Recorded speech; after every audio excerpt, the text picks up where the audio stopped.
નમસ્કાર વિદ્યાર્થી મિત્રો, Oxford school of science Amreli વતી હું આપ સર્વ વિદ્યાર્થી મિત્રોનું હાર્દિક સ્વાગત કરું છું। ગત વિડિયો લેક્ચરની અંદર unit 2 read 1 unforgettable Walt Disney વિશેની વાત કરી ચૂક્યા છીએ।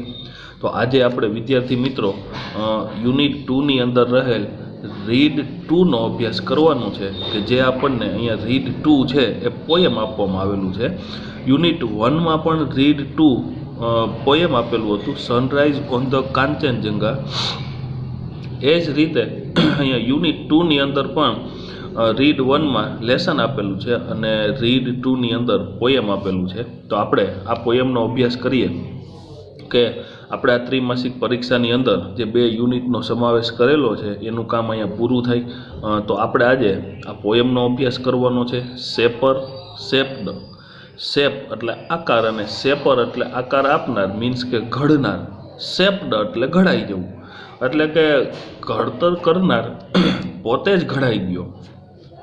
આવા ટાઇટલ સાથે હરીન્દ્રનાથ ચટ્ટોપાધ્યાય જે છે એ આપણી સમક્ષ 4 પ્રકારની બાબતોનું વર્ણન કરે છે, જેનો આપણે અલગ અલગ પરિચય સ્વરૂપે કેવી રીતે ઘડતર કરનાર પોતે જ ઘડાઈ જાય છે એની ચર્ચા આપેલી છે એ જોવાનું છે। પણ સૌ પ્રથમ એ પહેલાં જો આપણે ટૂંકો પરિચય જોઈએ તો આપણને ખ્યાલ આવશે કે હરીન્દ્રનાથ ચટ્ટોપાધ્યાય એના આ સ્વરચિત પોએમની અંદર શેપર શેપ્ડની અંદર શું કહેવા માગે છે।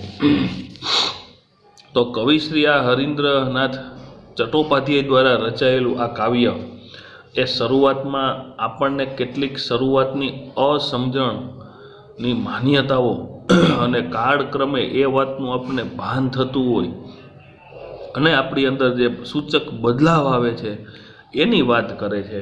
આવી 4 ઘટનાઓ અહીં નિરૂપવામાં આવી છે, જેમાં આપણે જોઈએ તો ફર્સ્ટ સ્ટાન્જા આપણે આગળ પણ વાત કરી ચૂક્યા છીએ કે જેમ પાઠની અંદર આપણે પેરેગ્રાફ કહીએ છીએ એમ પોએમની અંદર સ્ટાન્જા કહેવાય।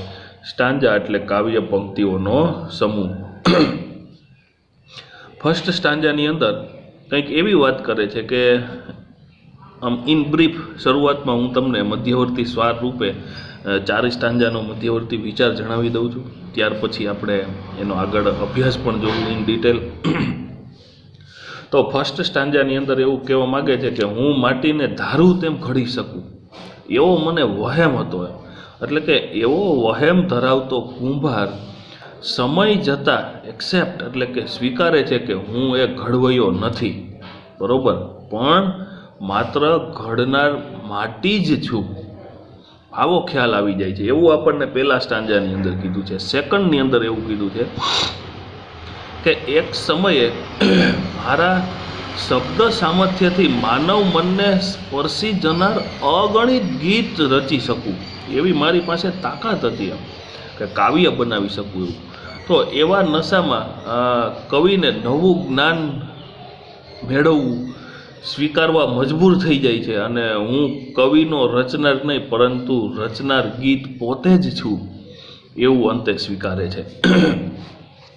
થર્ડ પોયમની અંદર સ્ટાન્જાની અંદર પોયમના આપેલું છે કે હું હજારો યુદ્ધમાં ઝળહળતી ફતેહનું કારણ બને એવી તલવાર બનાવી શકું એમ, બરોબર।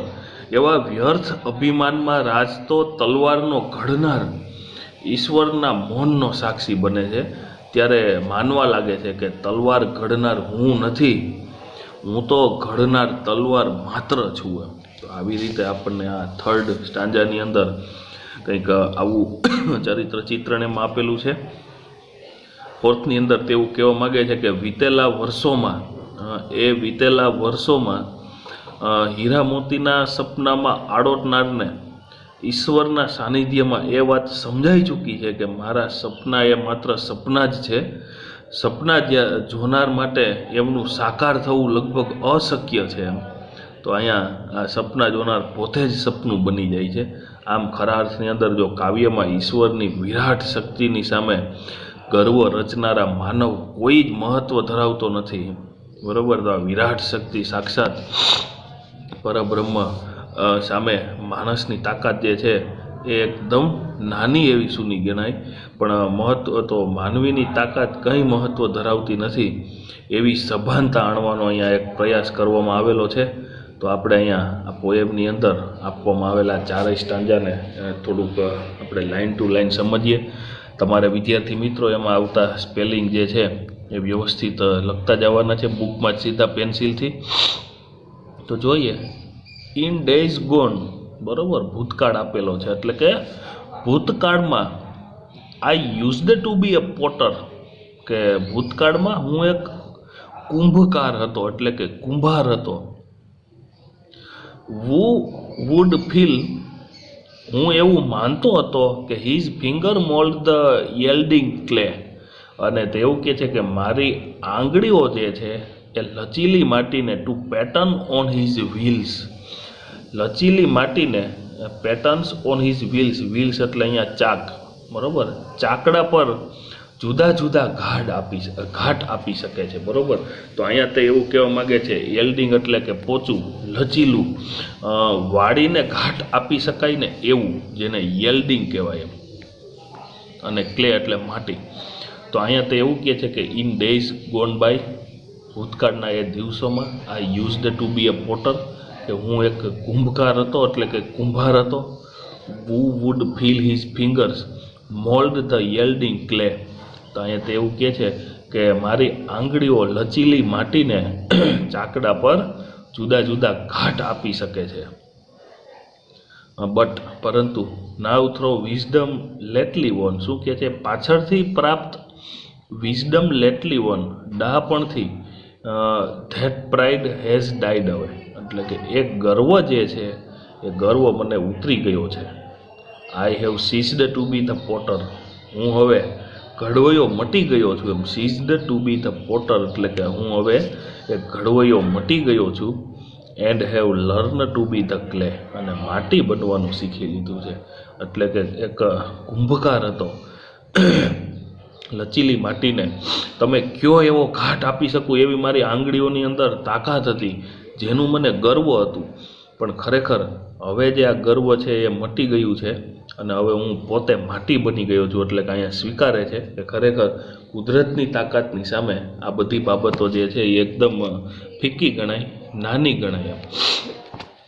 તો ફર્સ્ટ સ્ટાન્જાની અંદર કુંભકાર પોતે પોતાની કલાનું એને જે ગર્વ હતું એ ગર્વ ખરા અર્થની અંદર તે સ્વીકારે છે.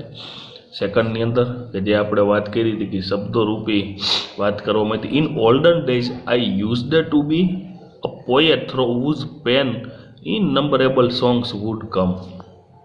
શું કહે છે, ઇન અધર ડેઝ એટલે અહીંયા પણ ભૂતકાળના દિવસોની વાત કરી છે, એટલે કે ગત દિવસોમાં, in other days I used to be a poet, શું કહે છે કે હું એક કવિ હતો.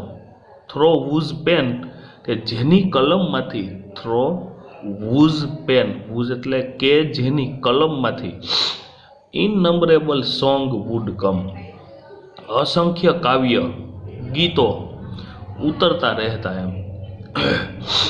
Two win the heart of men, જે કે જેમનાથી માનવોના દિલ જીતી લેવાતા એમ. એટલે શું કે to win the hearts of mens, એવા ગીતો મારી આ કલમમાંથી રચાતા હતા કે જે માનવોના દિલ જીતી લેતા હતા એમ. બટ નાવ, પણ હવે, થ્રો ન્યૂ ગોટ નોલેજ, નવા મળેલા જ્ઞાનથી, વિચ એટલે કે જે, આઈ had not head so long, કે જે અત્યાર સુધી મને આવું નવું જ્ઞાન કાંઈ મળ્યું નહોતું, એવું નવું જ્ઞાન મળ્યું એમ. And have learn to be the song, એટલે હું કીધું છે કે હું હવે I have ceased to be the poet, એટલે કે હું હવે કવિ મટી ગયો છું અને કાવ્ય બનવાનું શીખી લીધું છે. તો અહીંયા જે કવિ તરીકે તેને જે અહીંયા અપેક્ષા હતી અને પોતાને એની આ બાબતનું ગર્વ હતું, એ ગર્વનો નશો એને ઉતરી જાય છે. જેમ એક કુંભકારને પોતાની આંગળીઓની અંદર જે કલા છે એ કલાનું ગર્વ ઉતરી જાય છે, એ રીતે અહીંયા ગીત રચનારને પોતાની પેનનું જે પણ કંઈ ગર્વ હતું એ ગર્વ ઉતરી જાય છે અને પોતે જ ગીત કે કાવ્ય બની જાય છે. થર્ડ સ્ટાન્જાની અંદર હરીન્દ્રનાથ ચટ્ટોપાધ્યાય જણાવે છે કે I was a fashioner of sword. શું કહે છે, હું એક સમયે ફેશિયોનર ઓફ સ્વોર્ડ એટલે કે કુશળ તલવાર ઘડનાર હતો. બરાબર, એક કુશળ તલવાર ઘડનાર હતો, બરાબર. એટલે અહીંયા ફેશિયોનર એટલે પણ એનો મિનિંગ શું થાય છે? ઘડનાર અથવા તો બનાવનાર એવો અર્થ થાય. એટલે અહીંયા શું કીધું? Was a fashioner of sword. Sword એટલે તલવાર, બહુવચન આપેલું છે એટલે અહીંયા તલવારો એવું થશે. હું એક સમયે એક કુશળ તલવારો ઘડનાર હતો. In days that now are gone. હવે એ દિવસો વહી ગયા છે, એટલે કે અત્યારે એવું કાંઈ નથી રહ્યું.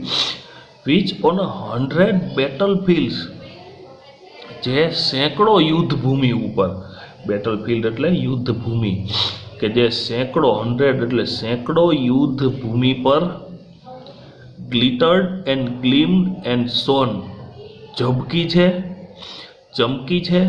ગ્લિટર્ડ એટલે ઝબકવું, ગ્લીમ એટલે ચમકવું, એટલે બંનેનો અર્થ આમ જોવો તો સરખો થયો. અને એવી જ રીતે શોન એટલે પણ ચમકવું એવો જ અર્થ થશે. But now that I am brimming with, પણ હવે મારામાં છલકાય છે. બ્રીમિંગ એટલે છલકાવું. શું છલકાય છે મારામાં? With the silence of the lord, ઈશ્વરની એ શાંતિ છલકાય છે. હવે ખરેખર તલવારો ઘડનાર તરીકે અને યુદ્ધભૂમિની વાત કરી છે, તો મારી અને લડવા સિવાયની કોઈ વાત ન હોય એવી વ્યક્તિને હવે ભાન થઈ ગયું કુદરતનું, અને તે એવું કહે છે કે હું હવે આ શાંતિ, મારી અંદરથી શાંતિ છલકાય છે. એમ ખરેખર યોદ્ધા હોય, કોઈ પણ હથિયારો બનાવનાર હોય, એના જીવનમાં શાંતિનું કાંઈ પ્રતીક હોતું નથી. તો એવી શાંતિ ખરા અર્થમાં એની અંદર છલકાય છે. એટલે એનો મિનિંગ એવો થયો કે I have ceased to be sword maker. હું તલવાર ઘડનાર હવે મટી ચૂક્યો છું, એટલે કે તલવાર ઘડવાનું મેં બંધ કરી દીધું છે. And have learn to be the sword, અને શીખી લીધું છે તલવાર બનવાનું. તો આવી રીતે આપણને અહીંયા 3rd સ્ટાન્જાની અંદર પણ એ રીતની વાત કરેલી હતી. લાસ્ટ સ્ટાન્જાની અંદર હરીન્દ્રનાથ એવું દર્શાવે છે કે ઇન બેગોન ટાઈમ્સ, એટલે એનો મિનિંગ પણ વીતેલા વર્ષોમાં. I used to be a dreamer. શું હતો? હું એક સ્વપ્નાઓમાં રાચતો રહેતો, એટલે કે એક સ્વપ્નાઓ જોનાર હતો. who would hurl on every side an insolence of Emerland and Pearls. તો હું કહે છે કે વીતેલા વર્ષોમાં હું સ્વપ્નોમાં રાચતો રહેતો અને મારો નીલમ અને મોતીઓના માલિક હોવાનો. બરાબર. શું કહે છે કે ઇમરલેન્ડ એન્ડ પિયલ્સ, નીલમ અને મોતીઓના માલિક હોવાનો જે ઘમંડ સતત ઉભરાતો રહેતો. બટ નાવ ધેટ આઈ એમ નીલિંગ, પણ હવે હું ઘૂંટણીએ પડું છું. એટલે કે હવે મને એવા કાંઈ લાખો કરોડો રૂપિયા કે હીરા મોતી થઈ જાય એવું કોઈ પણ પ્રકારની હવે મને ઝંખના છે નહીં. જે છે એમાંથી હવે હું એકદમ ખુશ છું.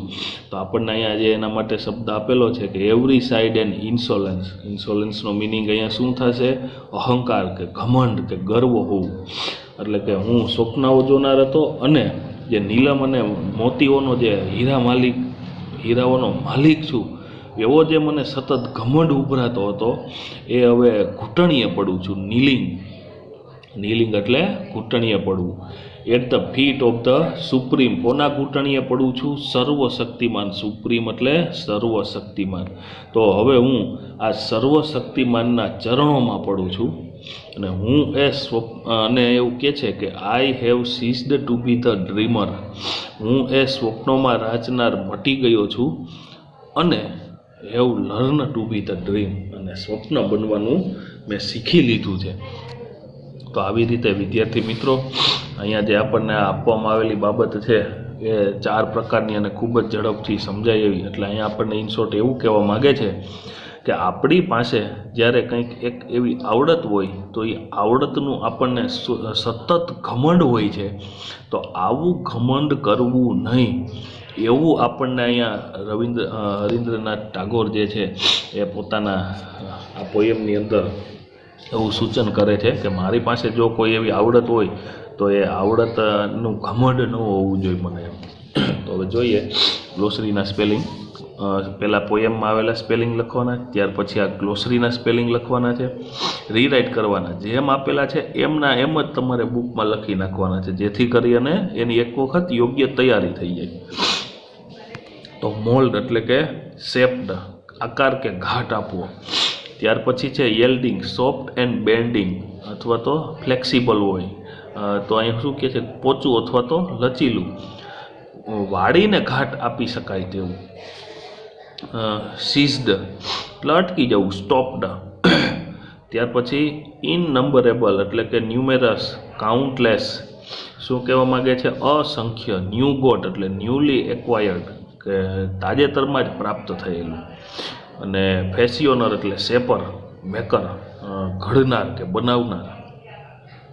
ગ્લીમ એટલે સોન, ચમકવું, ઝળકવું. બ્રીમિંગ એટલે ગ્લોવિંગ વિથ, ઓવરફ્લોઈંગ વિથ, ઉભરાવું એમ, બરાબર. અહીંયા બ્રીમિંગનો મિનિંગ શું આપેલો છે, ઉભરાવું કે છલકાવું. બેગોન એટલે કે ફોર્મર, પહેલાંનું.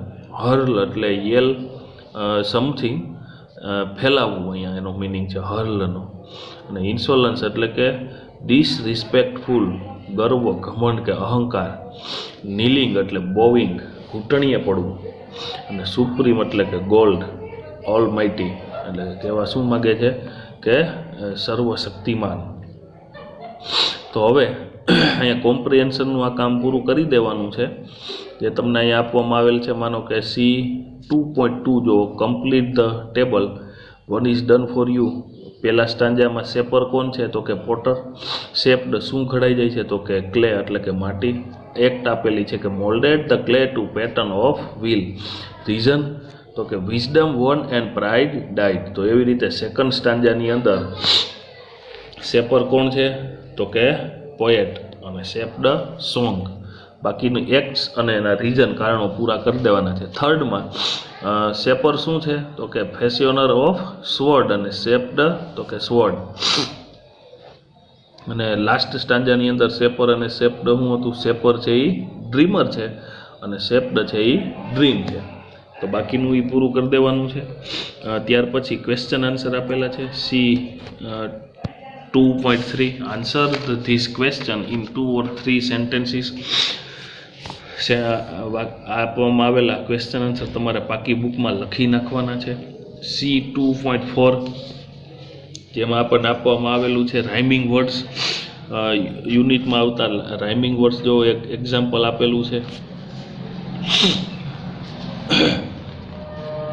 છે lines 2 and 4 and with rhyming words. બીજી અને ચોથી લાઇનના અંતે રાઇમિંગ એટલે કે સમાન ભાવ સૂર નીકળતો એવો વર્ડ જેને કહેવાય rhyming word. will study the last word of each line and make a list of other rhyming word in the poem. work in pair તમારે જાતે લખવાનું છે. માનો કે 2 અને 4 માં આપણે પહેલા આપેલું છે feel, wills આપ્યું છે.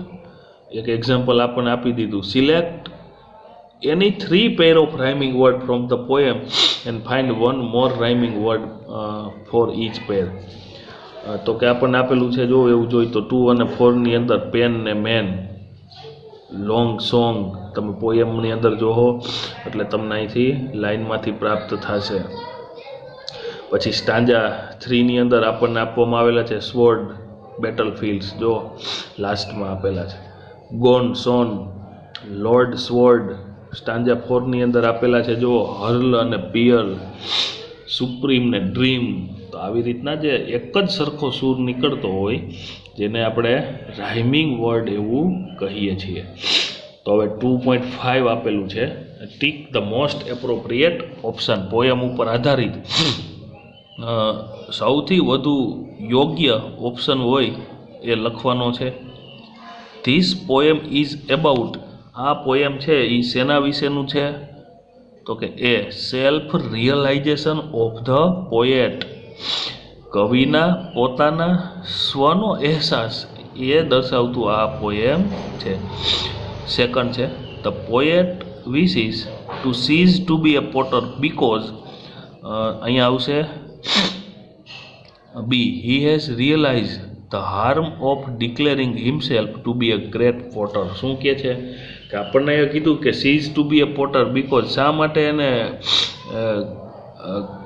કુંભાર થવાનું એટલે કે ઘડવૈયો થવાનું બંધ કરી દીધું છે, કારણ કે એને એવો અહેસાસ રિયલાઇઝ થઈ ગયું કે harm of declaring himself to be a great potter, કે હું એક મોટો માટલાઓ ઘડનાર છું, એટલે કે હું ખૂબ જ પ્રતિષ્ઠિત મહાન કુંભાર છું, એવું હું જાહેરાત કરીશ તો મારી જાતને જ નુકસાની થશે, એ સમજાઈ ગયું છે.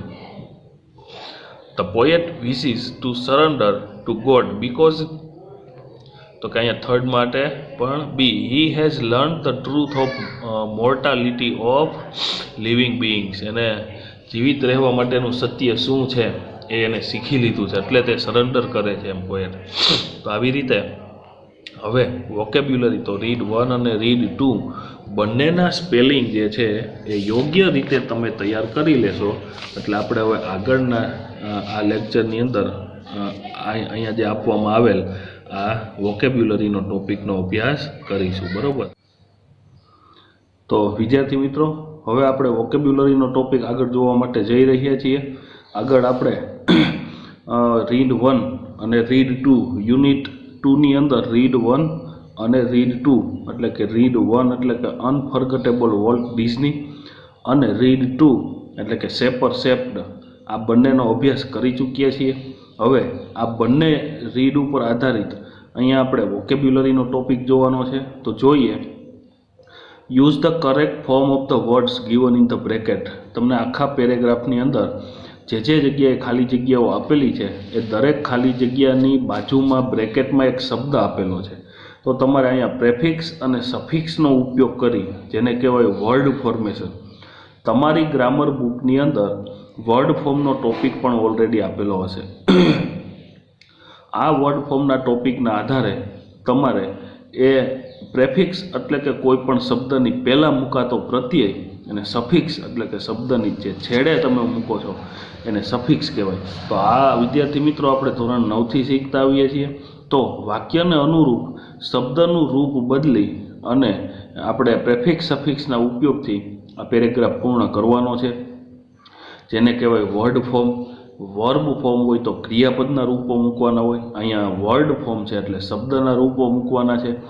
શબ્દને પ્રેફિક્સ અને સફિક્સ લગાડવાથી સામાન્ય રીતે વિશેષણ તૈયાર થતું હોય, નાઉન તૈયાર થતું હોય, એડજેક્ટિવ તૈયાર થતું હોય. એવી જ રીતે ક્યારેક ક્રિયાપદ પણ એના આધારે તૈયાર થાય છે પ્રેફિક્સ સફિક્સના ઉપયોગથી, અને ઓપોઝિટ પણ તૈયાર થતું હોય. આપણે વાક્યની અંદર જે જગ્યાએ વર્ડ્સ મૂકવાનો છે તેની જગ્યાએ કેવા અર્થ પ્રમાણેનો ઉપયોગ કરવાનો છે એ રીતે શબ્દનું રૂપ ચેન્જ કરવાનું છે. તો જોઈએ, અ પાયોનિયર ઓફ ધ અમેરિકન ખાલી જગ્યા ઇન્ડસ્ટ્રી. તો તમને અહીંયા એનિમેટ શબ્દ આપેલો છે, જેનું થઈ જશે એનિમેશન ઇન્ડસ્ટ્રીઝ. બરોબર, એટલે એનિમેશન, તો NANIMATION, એનિમેશન ઇન્ડસ્ટ્રી. ખાસ શબ્દનું હું સ્પેલિંગ પણ સાથે બોલતો જાઉં છું. એ રીતે યોગ્ય વર્ડ ફોર્મના ટોપિકની અંદર શબ્દનું રૂપ બદલતા જે એનો ઓરિજિનલ સ્પેલિંગ થાય છે એ પણ લખવો જરૂરી બને. વોલ્ટર ઇલિયાસ એટલે કે વોલ્ટ ડિઝની શબ્દ આપેલો છે introduce several development in the ખાલી જગ્યા શબ્દ આપેલો છે પ્રોડક્ટ ઓફ કાર્ટૂન્સ. તો ઇન્ટ્રોડ્યુસની જગ્યાએ ઇન્ટ્રોડ્યુસ્ડ, એટલે કે તમારે આપેલા શબ્દને છેડે સફિક્સ ડી લગાડવાનું છે. Introduced several development in the product આપેલું છે તો પ્રોડક્શન થાય, એટલે કે સફિક્સ તમારે ION લગાડવાથી પ્રોડક્શન થઈ જશે. Volt develop the character Mickey mouse in 1928 which was his first ખાલી જગ્યા પોપ્યુલર સક્સેસ. તો તમને અહીંયા પહેલાં આ વોલ્ટ પછીની આપવામાં આવેલી ખાલી જગ્યામાં ડેવલપની જગ્યાએ ઈડી લગાડવાનો છે છેલ્લે સફિક્સ, એટલે કે ડેવલપ્ડ થઈ જશે ક્રિયાપદનું V2. બરાબર, અને ત્યાર પછી હાઈ આપેલું છે એની જગ્યાએ હાઈલી, તો એને LY સફિક્સ લાગશે. એટલે volt developed the character Mickey mouse in 1928 which was his first highly popular success. He also ખાલી જગ્યા ધ વોઇસ ફોર હિઝ ખાલી જગ્યા ઇન હિઝ અર્લી યર. તો પહેલાંમાં પ્રોવાઈડ આપેલું છે તો પ્રોવાઈડની જગ્યાએ આપણે પ્રોવાઈડેડ થશે, તો એનો મિનિંગ એવો થઈ જશે અહીંયા કે provided. He also provided the voice for his create, તો એનું ક્રિએશન तो ई નીકળી જશે અને ION લાગશે એટલે ક્રિએશન થઈ ગયું. ઇન 1950s ડિઝની એક્સપાન્ડ શબ્દ આપેલો છે તો એનું થઈ જશે એક્સપાન્ડેડ, ઈડી પ્રત્યય લાગી જશે, into the amusement park industry and in 1955 he ક્રિયાપદનું ભૂતકૃદંત મૂકવાનું છે એટલે V2 ઓપનનું શું થઈ જશે ઓપન્ડ, ઈડી લાગશે. Open Disneyland, Disney was a heavy smoker throughout his life and his die તો એનું શું થઈ જશે death, DEATH, death occurred due to lung cancer in 1966 before the park was completed. His film work continued તો ખાલી D લાગશે છેલ્લે. To be so તો shown, N લાગી જાય શો ને એટલે shown, and adapted. His studio maintains high standard in its product તો production તો ION લાગી જશે. Its production of popular entertainment. He is considered to be a national culture તો cultural, નો A થઈ અને L લાગી જશે તો CULTURAL, icon and remain an important figure in the history of animation. તો આવી રીતે V1 ની અંદર અલગ અલગ પ્રકારના આપણે શબ્દના રૂપ મૂક્યા જેમાં પ્રેફિક્સનો અને સફિક્સનો ઉપયોગ કર્યો. ખાસ કરીને V2 ની અંદર એવું આપણને કહેવામાં આવ્યું છે કે રિપ્લેસ ધ અંડરલાઇન વર્ડ્સ, જે શબ્દની નીચે અંડરલાઇન કરીને આપવામાં આવેલી છે એ શબ્દને બદલો with the word opposite in meaning, એટલે કે અંડરલાઇન કરીને આપવામાં આવેલ શબ્દનો વિરુદ્ધાર્થી શબ્દ લખવાનો છે, પણ એ વિરુદ્ધાર્થી શબ્દ ક્યાંથી લખવાનો છે ફ્રોમ ધ બ્રેકેટ, એટલે કે ઉપર બ્રેકેટમાં આપણને શબ્દો આપેલા છે જો brilliant, forget, success, borrowed, imagination, adding, flopped, celebrated. તો બ્રિલિયન્ટ એટલે શ્રેષ્ઠ, ઉત્તમ, ફોરગેટ એટલે ભૂલી જવું, સક્સેસ એટલે સફળ, બોરોડ એટલે ઉછીનું આપવું, ઉછીનું લેવું, ઇમેજિનેશન એટલે કલ્પના, એડિંગ એટલે ઉમેરો કરવો, ફ્લોપ્ડ એટલે નિષ્ફળતા અને સેલિબ્રેટેડ એટલે એની ઉજવણી. તો અહીં આપવામાં આવેલ વાક્યની અંદર અંડરલાઇન શબ્દને આપણે ચેન્જ કરીએ છીએ. તો volt was a genius who head N extra ordinary skill of, આપણને આપવામાં આવેલું છે રિમૂવિંગ ઇમેજિનેશન ટુ એની સ્ટોરી ઓર આઈડિયા, તો એની જગ્યાએ શું આવી જશે એડિંગ આવી જશે. બરાબર, ઉપર શબ્દ આપેલો જ છે. આ કામ તમારે પાઠ્યપુસ્તકમાં જ કરવાનું છે, માત્ર સમજવાનું છે. સેકન્ડ છે કે Walt started a little animated cartoon company in Kansas City which succeeded miserably, તો સક્સીડેડની જગ્યાએ શું આવી જશે વિરુદ્ધાર્થી flopped. Walt lent $500 from an uncle to start a cartoon series called Alice in Wonderland, તો અહીંયા લેન્ડની જગ્યાએ શું થશે ઉછીના આપવા, એની જગ્યાએ ઉછીના લેવા, બોરોવડ આવી જશે. ફોર્થ આપેલું છે the 14th birthday of Walt's mouse Mickey was condemned in 1968. અહીંયા જે આપણને આપવામાં આવેલું છે કન્ડેમ્ડ, એની જગ્યાએ એનું સેલિબ્રેશન થાય celebrated. Mickey was the first successful outcome of walls brilliant reality, તો રિયાલિટીનું શું થઈ જશે ઇમેજિનેશન થઈ જશે ઉપર આપવામાં આવેલ બોક્સમાંથી. Walt's crazy idea of starting a Disney turn out to be a great failure, ફેઇલરનું opposite success. Walt's graphic telling of the fairy tale made the young Roy Edward remember all about his મિસલેસ, તો remember એટલે યાદ રાખવું, તો એનું opposite શું થઈ જશે ફરગેટ. નેક્સ્ટ આપેલું છે Walt's idea of starting an amusement park seemed to be a silly idea, silly એટલે મોજતા પર્યો, તો એનું શું થઈ જાય ઉત્કૃષ્ટ એટલે કે બ્રિલિયન્ટ આઈડિયા. નેક્સ્ટ આપેલું છે fill in the blanks with the proper word from those given in the bracket.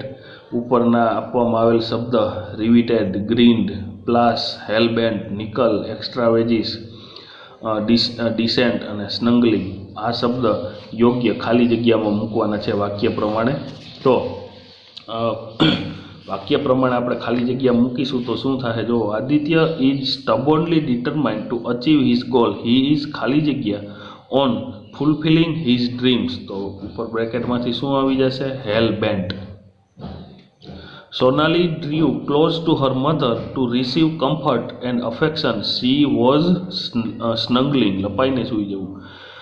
Ria gave a coin of 5 cents to her friend. The coin was a nickel. તો આપણે આગળ ભણી ગયા કે એક nickel એટલે 5 Saint. The Alice cartoons could not display things much prominently. They could not create a ખાલી જગ્યા તો કે પ્લાસ એટલે ધાડ મચાવી એટલે કે ખૂબ જ સીરી ચાલવી. Everyone firmly fixed their eyes on the trick that the magician was performing on the stage. Their eyes were ખાલી જગ્યા on the imagination. તો અહીંયા આપણને પાંચમી ખાલી જગ્યા આપેલી છે, એમાં riveted, વળગી રહેવી આંખો, એમ rivetedનો meaning. The children smiled broadly when they were given ice cream. They ખાલી જગ્યા at the sight of the ice cream, તો grinned, ઝડપથી એ બાજુ ફરવું, હાસ્ય ચહેરા ઉપર સ્મિત સાથે. V4 આપેલ છે. Select the proper word from the bracket and use it at the proper place. શબ્દ સિલેક્ટ કરવાનો છે વાક્ય પછી આપવામાં આવેલ બે શબ્દમાંથી, અને એ શબ્દ વાક્યમાં કઈ જગ્યાએ આવશે તે નક્કી કરવાનું છે, બરોબર? તો અહીંયા after school some students, one is done for you એક કમ્પ્લીટ કરીને આપ્યું છે, તમે એ જોવો એટલે ખ્યાલ આવશે. પાઠ વાંચશો, સ્પેલિંગ તૈયાર કરશો તો ચોક્કસ બધું જ ખ્યાલ આવશે. After school some students always around the building talk to there friends. તો પહેલાંની અંદર એમાંથી લિંગર શબ્દ આવશે, અને લિંગર શબ્દ વાક્યમાં ઓલવેઝ પછી મૂકાશે, એટલે કે after school some students always linger around the building, આજુબાજુ ફરવું, એમ કે ત્યાં ને ત્યાં જ વળગી રહેવું. સેકન્ડ છે he shows great for his work. તો સેકન્ડની અંદર જોવા મળશે એન્થ્યુઝિયાઝમ શબ્દ આપેલો છે, જો ગ્રીન અને એન્થ્યુઝિયાઝમ, એમાં એન્થ્યુઝિયાઝમ આવશે. વાક્ય એવું તૈયાર થશે કે he shows great enthusiasm for his work. તો ગ્રેટ પછી એન્થ્યુઝિયાઝમ શબ્દ મૂકાશે. તમારે એવું કરવાનું છે, જે જગ્યાએ શબ્દ આવતો હોય ત્યાં આડી લાઈન કરીને દર્શાવવાનું. ઉપર જો one is done for you એમાં આપેલું, અને વાક્યમાં આવતો એન્થ્યુઝિયાઝમ શબ્દ છે એની નીચે અંડરલાઈન કરવાની, એટલે આપણને ખ્યાલ આવી જાય કે આ શબ્દ વાક્યમાં આ જગ્યાએ આવશે. Tom won the lottery but went a year later, બ્રેકેટમાં આપેલું છે બેન્કરપ્ટ અને ઇન્ડસ્ટ્રીયસ. તો અહીંયા બેન્કરપ્ટ શબ્દ આવશે, અને એ શબ્દ છે એ Tom won the lottery but went bankrupt a year later. Fourth, Tom's cat against his leg. શબ્દ આવશે આમાં સ્નંગલ. તો Tom's cat snuggles again his leg. લપાઈ જવું. પાંચમું ફિફ્થ સેન્ટેન્સ છે the play was a total end was shoot down after 3 days. આમાં આવશે ફ્લોપ. તો the play was a total flop and was shut down after 3 days. Six sentence આપેલું છે she at me when she came into the room. શબ્દ આવશે આમાંથી grinned. તો she grinned, બરોબર, at me when she come into the room. તો આવી રીતે V4ની અંદર અહીંયા યોગ્ય જગ્યાએ જે શબ્દ મૂકવાનું કામ કરવાનું હતું. ત્યાર પછી નેક્સ્ટ V5 આપેલું છે find out a word from the text to answer the question. Write the word and use it in a sentence of your oven. તો અહીંયા આપણે એવું કહેવામાં આવ્યું છે કે find out the word from the text. શબ્દ ટેક્સ્ટમાંથી, પાઠમાંથી ગોતવાનો છે અને ક્વેશ્ચનનો આન્સર આપવાનો છે. તો આવી રીતે રાઇટ ધ વર્ડ, શબ્દ કયો આવે એ લખો અને use it in a sentence of your oven. અને જે શબ્દ આવે એ શબ્દનો ઉપયોગ કરી અને એક યોગ્ય સેન્ટેન્સ બનાવવાનું છે, જેની પ્રેક્ટિસ તમારે માત્ર રફ બુકમાં કરવાની છે, જેથી કરીને તમને એ પણ ખ્યાલ આવે કે સેન્ટેન્સ બનાવતા આવડે છે કે કેમ. શબ્દ અહીંયા હું તમને કહી દઉં છું. One is done for you એક તમારા માટે કમ્પ્લીટ કરીને જ આપેલું છે. આપણે જોઈએ છીએ પહેલું વાક્ય, which qualities are required in a person in order to become success. સફળ થવા માટે કયો ગુણ વ્યક્તિની અંદર જરૂર પડે. તો અહીંયા શબ્દ આવશે પાઠ્યપુસ્તક ઉપર આધારિત આપણે જોઈએ તો ઇન્ડસ્ટ્રીઝ. આ ઇન્ડસ્ટ્રીઝનો મિનિંગ શું થશે? મહેનતુ, ઉદ્યમી. વાક્ય આપણે બનાવવું હોય તમારે અહીં ઇન્ડસ્ટ્રીયલ શબ્દ લખી નાખવાનો. વાક્ય બનાવવા માટે રફબુકમાં પ્રેક્ટિસ કરવાની છે. વાક્ય બનાવીએ તો એવું કંઈક થાય કે the ઇન્ડસ્ટ્રીયસ worker was able to finish the difficult task in just a few hours. બરાબર, તો આવી રીતે અહીંયા આપણે વાક્ય પણ બનાવવાના છે. સેકન્ડ છે what happens when a person spend more than his earning.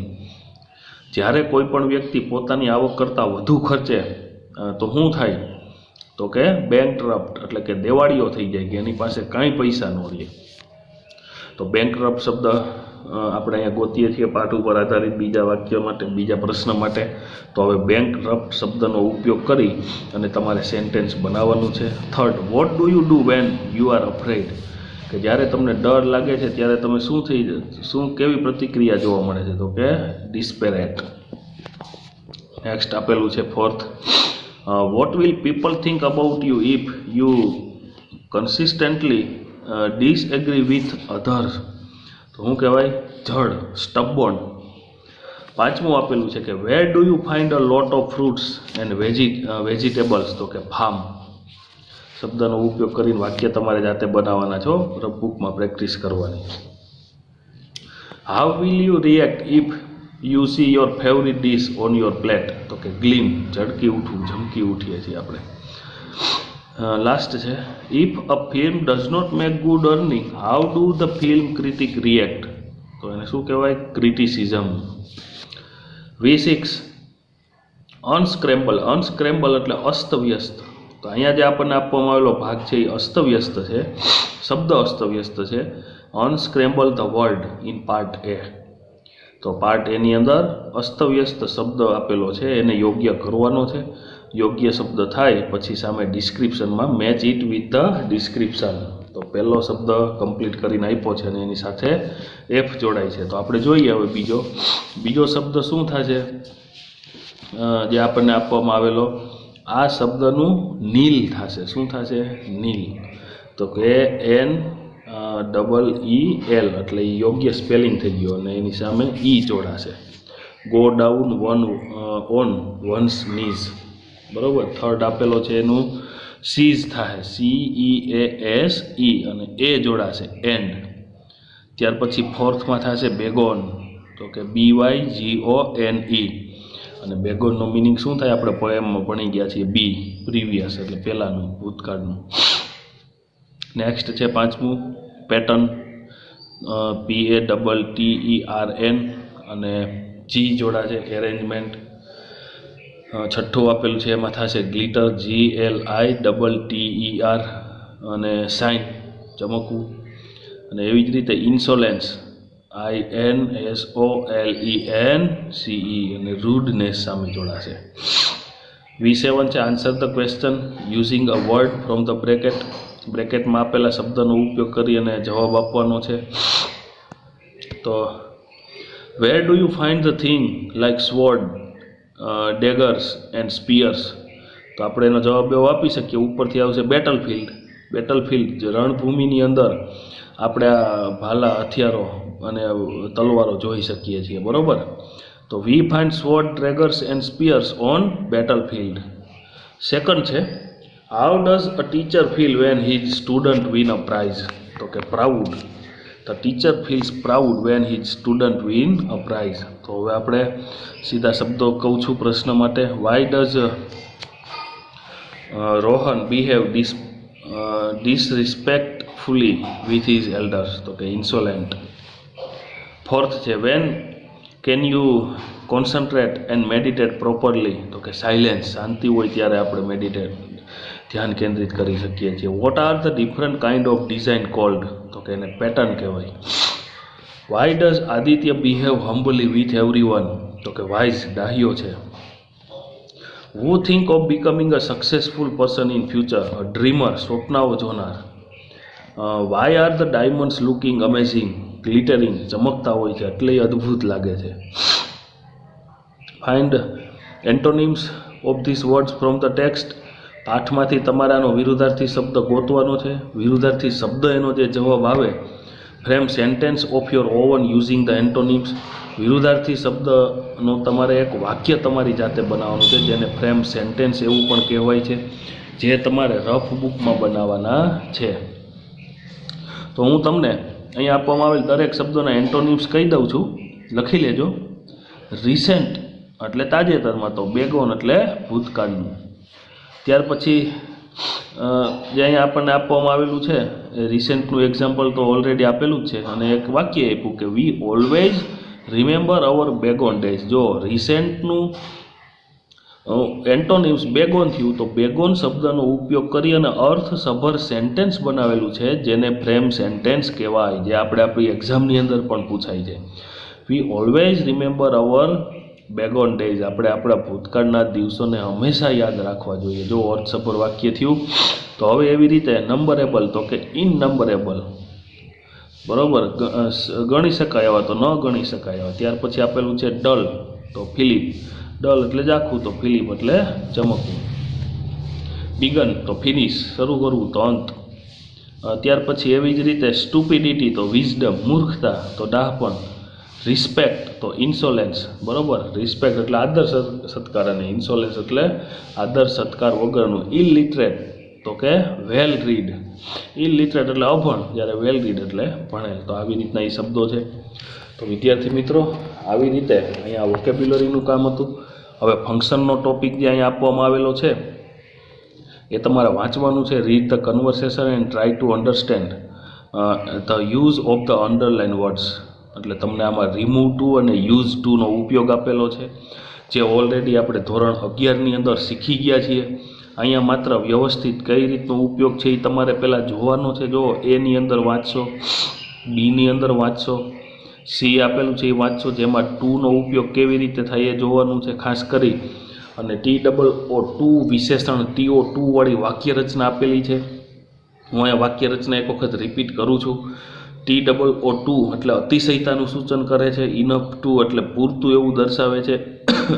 તો TOOT કેવી રીતે મૂકાશે, તો કે કર્તા, ત્યાર પછી ક્રિયાપદ, ત્યાર પછી TOO2, ત્યાર પછી વિશેષણ, અને TO2 અને ક્રિયાપદનું V1. તો આવી રીતે તમારે મેચ કરવાનું છે. જો વાક્યની અંદર ઇનફ ટુ આપવામાં આવેલું હોય તો કર્તા, ક્રિયાપદ, ઇનફ ટુ અને વિશેષણ, આ રીતે એમાં ક્રિયાઓ આપેલી છે. તો રીડ ધ કન્વર્સેશન ડીમાં and fill in the gaps with the appropriate option given in the bracket. બ્રેકેટમાં આપેલા જે વાક્યો છે એના ઉપયોગથી આ ડીની અંદર આપવામાં આવેલી ખાલી જગ્યાઓ પૂરી કરવાની છે. ત્યાર પછી read the example and notice the true and false statement as meaning given below them. વાક્ય આપેલા છે, ક્યુ સાચું છે, ક્યુ ખોટું છે, એમાં ટી અને એફ ઓલરેડી તમને દર્શાવેલો જ છે. તો આવી રીતે તમારે એ કામ કરવાનું છે, જેના ઉપરથી તમને એક ચોક્કસ ખ્યાલ પણ આવશે કે કેવી રીતે TOO2નો ઉપયોગ થાય છે. આ ફંક્શન રિમૂવ ટુ અને use too adverb clause of, અહીંયા આપણને આપવામાં આવેલ આ ક્લોઝ છે, જેનો ઉપયોગ આપણે ભણી ગયા છીએ આગળ. એડવર્બ ક્લોઝ ઓફ રિઝલ્ટ કહેવાય, પરિણામ દર્શક ક્રિયા વિશેષણરૂપ ઉપવાક્ય. જો તમે 11મા ધોરણમાં ગ્રામર બુક યોગ્ય રીતે બનાવી છે, તો એમાં પણ તમને રિમૂવ ટુ અને યુઝ ટુનો ટોપિક ખૂબ જ સારી રીતે આપવામાં આવેલો હશે ઓલરેડી. તો અહીંયા હવે જે આપવામાં આવેલ પેરેગ્રાફ વાંચ્યા પછી તમારે પહેલાં પેરેગ્રાફ વાંચવાનો છે. પેરેગ્રાફમાં આપેલા સેન્ટેન્સ તમે યોગ્ય રીતે વાંચશો તો તમને નીચે આપવામાં આવેલ ટ્રુ ફોલ્સનો ખ્યાલ પણ આવશે. તો એવું કીધું કે now read the sentence is taken from F1, write true for the option with similar meaning. સાચું છે ખોટું છે એ નક્કી કરવાનું છે, બરાબર. ક્યુ સાચું છે અને ક્યુ ખોટું વાક્ય આપવામાં આવેલું છે, બરાબર. તો ટૂંકમાં આપણે સાચું વાક્ય ક્યુ છે એની સામે ટી દર્શાવીશું. Kohli was calm enough to play sensible. Enough ટુની જગ્યાએ TOO2 અથવા સો ધેટનો ઉપયોગ કરવાનો છે. સો ધેટવાળી વાક્ય રચના કઈ રીતે થશે, તો કે કર્તા, ક્રિયાપદ, સો, વિશેષણ, ધેટ. હું બોલું છું એ વ્યવસ્થિત સમજજો અને લખી પણ લેવું જો યાદ ન રહે તો. સો વિશેષણ ધેટવાળી વાક્ય રચના એવી રીતે થાય: કર્તા, ક્રિયાપદ, સો, વિશેષણ, ધેટ, યોગ્ય સર્વનામ એટલે વાક્ય મુજબ, ત્યાર પછી કેન અથવા તો કુડ અને ક્રિયાપદનું મૂળ રૂપ, અને ત્યાર પછી વધારાના શબ્દ. તો જુઓ તમે હવે, Kohli was calm enough to play sensible. અહીંયા આપણે સો ધેટનો ઉપયોગ કરવાનો છે, એટલે વાક્યમાંથી ઇનફ ટુ દૂર કરવું, જેને કહેવાય રિમૂવ ઇનફ, બરાબર. તો હી વોઝ વેરી મચ કામ સો હી પ્લેડ સેન્સિબલી. તો અહીંયા વાક્ય આપણને એ આપવામાં આવેલું છે. તો સો ધેટવાળું વાક્ય કયું સાચું છે એ આપણે નક્કી કર્યું ટી. સેકન્ડમાં છે the team run rate was too slow to chase the winning score. તો એમાં આપવામાં આવેલું see the team's run rate was very slow so they could not so slow that they could not chase the winning score. C છે એ સાચું છે. Third mother is too over caring to understand Salil. તો આમાંથી આપવામાં આવેલું સાચું વાક્ય B she is so over caring that she does not understand him. એ વાક્ય સાચું છે. Fourth Salil also needs to be cool enough to convince his parents nicely. તો અહીંયા આપવામાં આવેલું વાક્ય B he must be cool so that he can convince his parents nicely. તો અહીંયા આપણે ઇનફ ટુ TOO વિશેષણ TO2 અને સો ધેટવાળી વાક્ય રચનાનો અભ્યાસ કરવાનો છે. જે ઓલરેડી ધોરણ 11માં શીખી ગયા છો એની ઉપર આધારિત આ કામ કરવાનું છે. એક વખત એવું લાગે તો 11મા ધોરણમાં તમે ગ્રામર બુકમાં જે સો ધેટવાળી આખી પેટર્ન લખેલી છે એનો અભ્યાસ કરવાનો, જેના ઉપર આધારિત ફંક્શનના ટોપિક પૂછાય છે. બરાબર. તો અહીંયા આપણે ફંક્શનના ટોપિકમાં એક્સપ્રેસિંગ રિઝલ્ટ એવું કહેવાય. બરાબર. તો F3ની અંદર મેચ A વિથ B આપેલું છે. Tick mark the sentence similar in meaning. તો એમાં આપેલું due to his poor result John was too sad to say a word. તો એમાં આવશે પહેલું, એની સામે છે એમાં he was so sad that he did not કે could not speak a word. એટલે કે એના જેવું જ બીજું વાક્ય એનો ઉપયોગથી કેવી રીતે બને એ આપેલું છે. B Vedant is too aggressive to listen to his parent. તો એમાં પણ પહેલું જ આવશે. He is so aggressive that he does not like to listen to his parents. See, Samir's dance performance was impressive enough to win the audience hearts. એમાં આવશે બીજું his performance was so impressive that he could win the audience hearts. તો આવી રીતે એ વાક્ય બનાવવાના હતા. Write sentence without changing the meaning and without using TOO or enough. આ રીતે વાક્ય લખવાનું છે. પીડીએફની અંદર તમને આ બધું મળી ગયેલું છે. The good fortune was too good to last. તો એનું થાય the good fortune was so good that it did not last. Second છે કે every kids is not fortunate enough to have a bicycle of his own. તો એમાં શું આવશે? Every kids is not so fortunate that it can have a bicycle of his own. તો અહીંયા આ રીતે કામ કરવાનું હતું. Give your advice by writing yes or no. આવા તમે કામ કરશો આ પ્રકારે એટલે તમને એક ચોક્કસ એની પેટર્નનો ખ્યાલ આવશે. TOO ઇનફ ટુ અને સો વિશેષણ ધેટવાળી વાક્ય રચના કેવી હોય છે. તો F5ની અંદર complete the paragraph using proper word phrase from the bracket.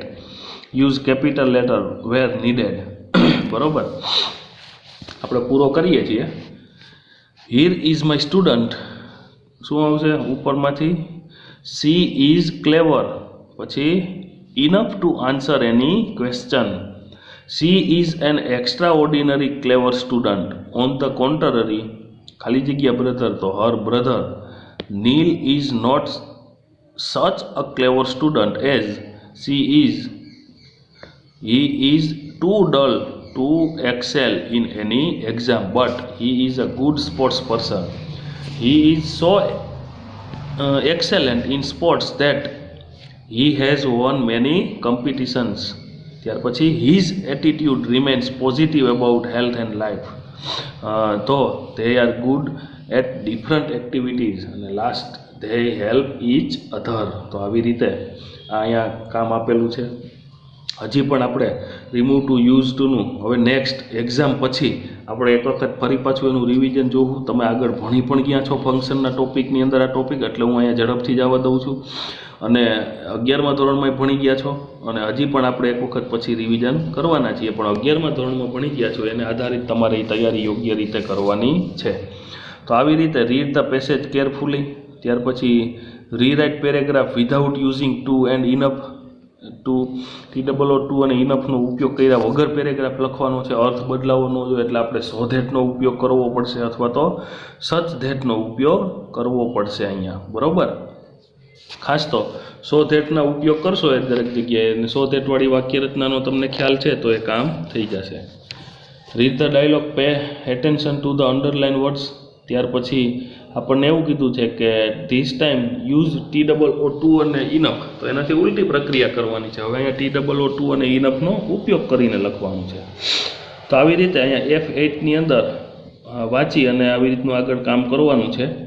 ત્યાર પછી F9 પણ આપવામાં આવેલું છે કે રીડ ધ ક્વેશ્ચન. આને કહેવાય response the sentence using the function. તો આમાં TOO ઇનફ સો ધેટનો ઉપયોગ કરી અને તમારે વાક્ય પૂરા કરવાના છે. વાંચી અને અહીંયા પૂરું થઈ જશે, બરાબર. ત્યાર પછી રાઇટિંગની અંદર describe your favourite cartoon series essay છે એ તૈયાર કરવાનો છે. એક વખત તમારે તમારી બુકમાં લખવાનો છે, બરાબર. અને W2ની અંદર draw a paste and image of your favourite Walt Disney cartoon character, બરાબર. તો આ કામ કરવાનું છે. W1 લખવાનો છે, એસે આપેલો છે યોર ફેવરિટ કાર્ટૂન સિરીઝ, બરાબર. તો આ જે યોર ફેવરિટ કાર્ટૂન સિરીઝનું તમને એનું લખાણ પણ એમાં ઓલરેડી મળી ગયું છે, જે તમારે યોગ્ય રીતે તૈયાર કરવાનું છે. તો આપણી આ એક્ઝામની અંદર અહીંયા માત્ર આટલા પ્રકારનું જ અહીંયા આપણે યુનિટ 1 અને યુનિટ 2 જ લીધેલું છે. બાકીનો અભ્યાસક્રમ હવે આપણે ત્રિમાસિક પરીક્ષા પછી મળીએ ત્યારે વિડીયો લેક્ચરની અંદર ગ્રામર અને યુનિટ શીખવાનો આગળ અભ્યાસ શરૂ કરીશું. પણ આપણી ત્રિમાસિક પરીક્ષા માટે આટલે સુધી અહીંયા રાખીએ છીએ, બરાબર. જાતા પહેલાં આપણે એની યોગ્ય પેપર સ્ટાઇલ શું છે એ પેપર સ્ટાઇલ જો તમને થોડુંક રિવિઝન એમાં આપણે જો જોઈ લઈએ તો આપણને ખ્યાલ પણ આવશે.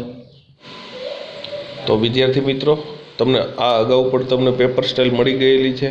અહીંયા ફરી એક વખત આપણે જોઈ લઈએ છીએ.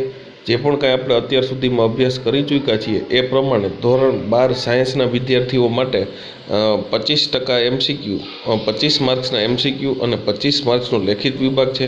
જે આપણે 50 માર્ક્સનું પેપર લેવાનું છે ત્રિમાસિક પરીક્ષાનું. એ પ્રમાણે અહીંયા તમને બોર્ડની પેપર સ્ટાઇલને રિલેટેડ અહીંયા પેપર સ્ટાઇલ આપેલી છે. તો ધોરણ 12 science paper style subject English 25 માર્ક્સના MCQ માટેનો પાર્ટ A, જેની અંદર અલગ અલગ કયા ટોપિક સમાવિષ્ટ છે તે પણ તમારી સમક્ષ અહીંયા આપેલા છે.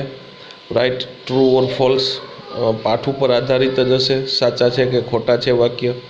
Select the most appropriate title of the read. તો આપણે આ કોર્સની અંદર યુનિટ 1 અને યુનિટ 2નો અભ્યાસ કર્યો છે, જે ત્રિમાસિક પરીક્ષા માટે એની તૈયારી કરવાની છે, જેનું તમને વિદ્યાર્થી મિત્રોને સંપૂર્ણ PDF સ્વરૂપે મટીરિયલ પણ પ્રાપ્ત થઈ ગયેલું છે. તો યુનિટ 1 અને યુનિટ 2 બંનેની અંદર 2 રીડનો અભ્યાસ કર્યો છે. એમાંથી આપવામાં આવેલું કોઈ એક સેન્ટેન્સ હશે અને કયા રીડનું આ સેન્ટેન્સ છે તેને આઈડેન્ટિફાઈ કરવાનું છે. Identify the function of the following sentence. ત્યાર પછી તમને વાક્ય આપવામાં આવેલા હશે, જેમાં તમે શીખી ગયેલા ફંક્શનમાંથી અહીંયા કયા ફંક્શનનો ઉપયોગ થયેલો છે એ આઈડેન્ટિફાઈ કરવાનું કામ કરવાનું છે અહીંયા, જેમાં તમને ઓલરેડી ઓપ્શન આપેલા જ હશે. તો 1 થી 25 પાર્ટ એની અંદર રહેલા MCQ જે છે એમાં તમામમાં 4 ઓપ્શન આપેલા હશે. તમારે માત્ર યોગ્ય રીતે એને આઈડેન્ટિફાઈ કરી સિલેક્ટ કરવાના છે. Select the question two get the underline word કે ફ્રેઝ એઝ ધેર આન્સર. તમને એક સ્ટેટમેન્ટ આપેલું હશે. સ્ટેટમેન્ટમાં અમુક પાર્ટ નીચે અંડરલાઇન આપેલી હશે જે તમારો જવાબ છે. તો આ સ્ટેટમેન્ટ બેઝડ ક્વેશ્ચન તમારે તૈયાર કરવાનો છે. Arrange the jumble part. અસ્તવ્યસ્ત વાક્ય આપેલું હશે જેને તમારે યોગ્ય ગોઠવણ કરી અને એરેન્જ કરવાનું કામ કરવાનું કીધું છે અહીંયા. ત્યાર પછી fill in the blanks, selecting the most appropriate option. તો અહીંયા ખાલી જગ્યાઓ પૂરવાની છે. ત્યાર પછી નેક્સ્ટ છે complete the sentence, selecting the most appropriate option. તો અહીંયા કમ્પ્લીટ ધ સેન્ટેન્સ છે, જે પણ ઓલરેડી ફંક્શન બેઝડ છે. તો અહીંયા જે આપવામાં આવેલ માહિતી જે છે એ માહિતી આધારિત તમને ઓપ્શન પણ ઓલરેડી પ્રાપ્ત થયેલા હશે. ત્યાર પછી છે select the nearest meaning of the following words. તો અહીંયા પણ તમને જે આપવામાં આવેલ બાબત સમાનાર્થી શબ્દ છે, પાઠ ઉપર આધારિત છે. પાર્ટ B રાઇટિંગ વિભાગ છે, section A read the passage and answer the following question. તો તમને આપવામાં આવેલો પાઠનો પેરેગ્રાફ હશે, જે આપણે યુનિટ ભણી ગયા છીએ એ યુનિટમાંથી જ આપવામાં આવેલ પેરેગ્રાફ હશે. એ વાંચી અને ક્વેશ્ચન આન્સર આપવાના છે. અહીંયા ઈચ ક્વેશ્ચન 1 માર્ક્સ. તો એક શબ્દ, એક વાક્ય અથવા તો વધીને 2 જ વાક્યમાં તમારો આન્સર અહીંયા કમ્પ્લીટ થઈ જાય એ રીતે એનું લખાણ કરવાનું છે. 6 ક્વેશ્ચન હશે, 3 પેરેગ્રાફ હશે. ત્યાર પછી છે write short note, focusing on the point. તો તમારે શોર્ટ નોટ લખવાની છે જે આપણે પાઠ ઉપર આધારિત યુનિટ 1 અને યુનિટ 2નો સમાવેશ થાય છે અહીંયા, જેમાં તમને ઓલરેડી પોઈન્ટ પણ આપવામાં આવેલા હશે.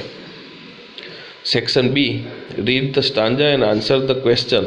તો અહીંયા આપણે વિદ્યાર્થી મિત્રો યુનિટ 1ની અંદર રીડ 2માં સનરાઈઝ ઓન ધ કાંચનજંગા એવું પોએમ શીખી ગયા છીએ. યુનિટ 2ની અંદર રીડ 2માં પણ આપણે સેપર સેપ્ડ એવું પોએમ શીખી ગયા છીએ. તો એ સ્ટાન્જાને વાંચી અને ક્વેશ્ચન આન્સર આપવાના છે. ત્યાર પછી છે ચેન્જ ધ ટેક્સ, જેમાં ચેન્જ ધ ટેન્સ એટલે કે કાળ બદલો અને ચેન્જ ધ વોઇસ, કર્તરી હોય તો કર્મણી કરો અને કર્મણી હોય તો કર્તરી કરો. ત્યાર પછી સેક્શન બીની અંદર રેન્ડર ઇન્ટુ ઇનડાયરેક્ટ સ્પીચ એટલે કે ઇનડાયરેક્ટ સ્પીચમાં આપેલ પેરેગ્રાફનું રૂપાંતર કરવાનું છે. ત્યાર પછી section C, write a paragraph in about 100 words using the point એની 1 2 આપવામાં આવેલા છે. પેરેગ્રાફ રાઇટિંગ એટલે કે એસે રાઇટિંગ આપેલું છે. યુનિટ 1 અને યુનિટ 2 એ બંનેની અંદર જે આપણે રાઇટિંગ સેક્શનમાં એસે આપેલા છે એ એસે અહીંયા તમને પોઈન્ટ પણ આપેલા હશે અને એ રીતનું કામ કરવાનું છે. અને એ જ રીતે prepare a speech in about A speech writing આપેલું છે. બસ, તો હવે આપણે ત્યાર પછીનો આગળનો કોર્સ નેક્સ્ટ ત્રિમાસિક પરીક્ષા પછી પૂર્ણ કરીશું.